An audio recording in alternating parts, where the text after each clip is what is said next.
Hi, I'm Peter Dixon. I'm a full-time artist living in Dorset.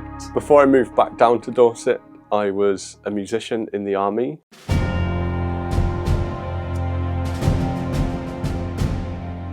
We were based in central London, where I played saxophone in the band of the Scots Guards. I served for 10 years. During my time in the army, I played a lot of public engagements like changing the guard, the Queen's birthday parade, and all those kind of things. I wanted to leave because my art was taking over my job.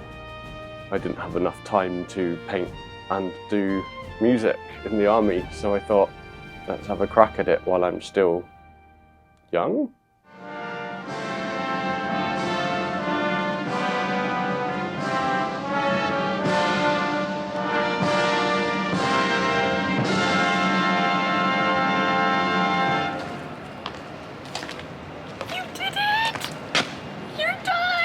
You even got rained on.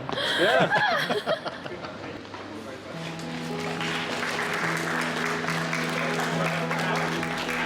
In 2021, we bought a house down in Dorset, where we commuted backwards and forwards from London each week. But after a year, we finally bit the bullet, left the military and moved down here full time.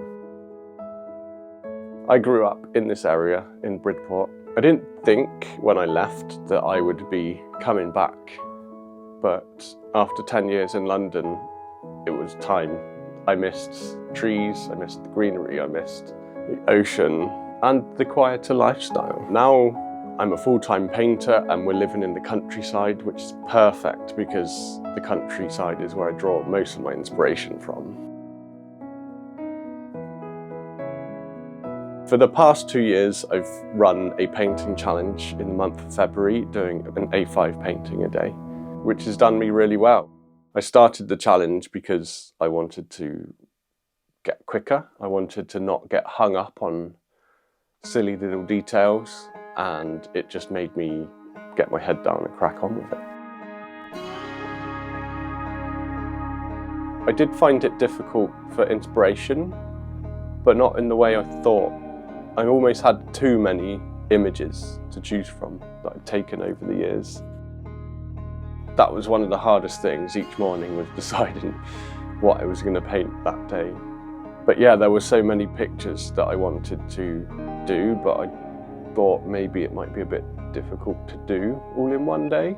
I mean, the last day of the first challenge is proof of that. I tried to paint a scene from my old job and it ended up taking like almost 20 hours and it broke me.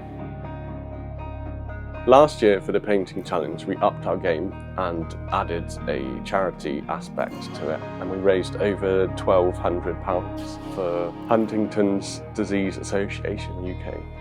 It felt great. It definitely gave me a bit of an extra kick when I was in my low points and wanting to give up. But also it gave me a boost every time someone donated. I was just like, yeah, I'm going to do this. And the cherry on the cake for last year was we got invited to do an artist residency in Venice, which was absolutely incredible. So our last day of the challenge was spent travelling to Venice, and then I had to do a painting. That was at the Venezia Contemporanea at the La Storta Gallery in the Jewish ghetto, which is pretty cool. From a business standpoint, it was great for kickstarting my career. It gave me a good portfolio. So I'm just packing up my orders for the first few days of the art sale. I'm saying goodbye to this one, which has been a long time coming, and I always find it hard to send paintings off, but that's part of the business, I suppose. And it's strange, like, that I'm never going to see that again. I should have another look. And this year we're going to do things a little bit differently. I'm not going to be doing my 28-day painting challenge for a few reasons. So one of the downfalls of painting a day, which is quite intense for me, was I suffered burnout, kind of depleted my energy. But also this year I'm waiting for a hernia operation on the 29th of January. So I'm not going to be able to sit down and paint a painting a day, that's for sure. Hopefully it's going to go by without a hitch, but I'm looking for a bit more consistency now, and maybe I can do something a bit more marathon-y than sprint. Which brings me to 2025, where I'm running a different painting challenge. I'm going to do an A4 painting every week for the year. These will be revealed every Monday and available for purchase that following Wednesday. But if you want early access, you can join my mailing list. And every Monday I'll be sending a passcode to my mailing list subscribers, which gets you early access to the original painting and my 10 limited edition prints. If they're not sold, then they'll be made available to the public on that Wednesday. So if you want early access to all of the paintings which I'm going to be doing in this challenge, subscribe to my mailing list and keep an eye out for my Monday emails. Thank you to everyone who's supported me thus far. I look forward to this challenge over the next year. Keep your eyes peeled because we'll be adding charitable aspects here and there. And yeah, watch this space. I'm really excited.